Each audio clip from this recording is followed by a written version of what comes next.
So what is decision fatigue when it comes to estranged mothers? We all know as moms, we make a million decisions every week, but we are used to juggling a lot. But when you throw estrangement in the mix, along with the relentless emotional mental load that we have of estrangement itself, it's overwhelming. And so today I want to help you discover how this decision fatigue impacts your choices more than you know, and more importantly, how to reclaim control and reprioritize your self-care amidst all the chaos.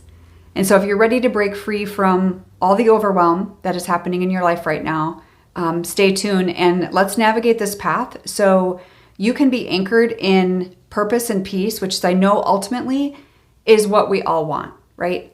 So what is decision fatigue anyway? You may have heard that term before. It's talked about a lot, but it really refers to the deteriorating quality of decisions made by us after a long session of decision making. So in other words, this could be particularly relevant to you, right? And I know it was for me because of the emotional and the mental energy that is invested in navigating all of your family dynamics right now. There are so many decisions that you are making, and some of these decisions may have been made for you, unfortunately. But there's still a lot going on up here, right? I mean, how could there not be? Number one is daily overwhelm and mental load. So as a mom in general, like I said, you're making a multitude of decisions every day from your job, your household responsibilities, all these emotional considerations around your adult child. You know, adding all of that on there, adding the stress of the relationship. So the concept of mental load is very real. It really encompasses, what you see and what you don't see. So you're making these decisions that you may not be speaking or acting out, but they're still there. So that ongoing decision making that moms often carry. The daily overwhelm is also a very real thing. And when your kids are little, maybe you're still feeling that right now. The overwhelm doesn't tend to stop, especially when you're in this estrangement season. But think of how many decisions we make every single day. It's crazy. So we need to make conscious choices to alleviate the overwhelm, or it will do exactly that. It will completely overwhelm you. And so if you and I have not chatted before, if you are ready to face this estrangement head on, and you are ready for change for yourself, for your own life, then I'm excited to talk with you. And if that's you, if you're a mom that is ready for that, then you can click the link below. It's my discovery call link. And you can get on my calendar and I will talk with you soon and we will get you set up for that. And then I can share with you how I might be able to help depending on your personal situation. So number 2 is emotional toll of estrangement. And this is a big one, right? The emotional toll, because it includes grief. It includes guilt. It includes maybe shame.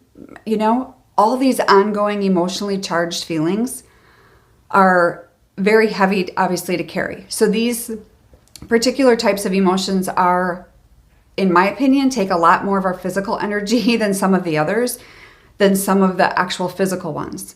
They're just super, super heavy. And so managing our emotions are almost like adding an additional layer of decision making, which also contributes to decision fatigue.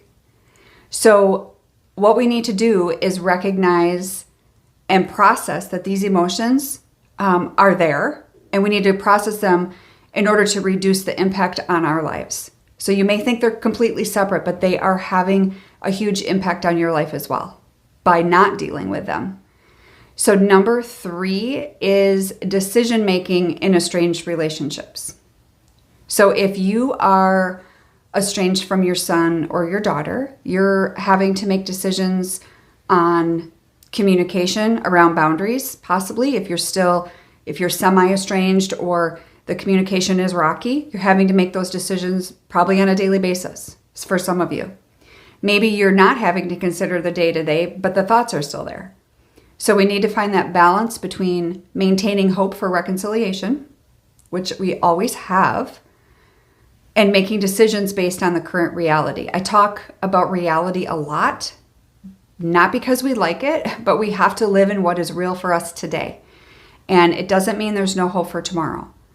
But the biggest thing that you can do for decision making for yourself is to focus your energy on decisions that are within your control. That will reduce your emotional strain immensely, which will then reduce your mental load, right?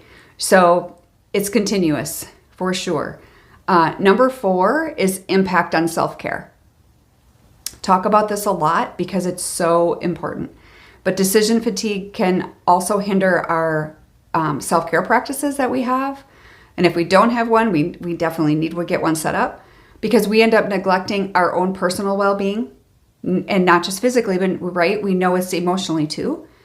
And we don't do it intentionally, but we're so bogged down with all these other decisions and thoughts in our head that we don't have the physical energy to do the things that we know we need to do. So we want to explore self-care decisions. We want those to be a priority, but we want those to be one of those decisions that we make every single day. Is how are you going to take care of you today?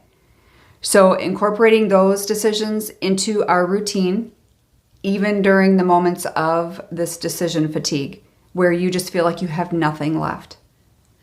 So recognizing the impact and of the fatigue, and then let self-care help allow you to prioritize those moments of rest, because sometimes that self-care is just a moment of rest. Maybe it's a day of rest. And so my challenge to you is to start a journal and start writing down 3 good decisions that you can make every single day in your life. Just 3. Let's just start there. And over time, you will have a better life. Guaranteed. You will have a life that you are happier with, that you want. And it's because every single transformation starts with one decision. Every single transformation starts with one decision, and you're going to make 3 a day. And so in the comments of the YouTube, I would love to hear, what are those 3 decisions that you're making today? So I hope this helps. I'll see you soon.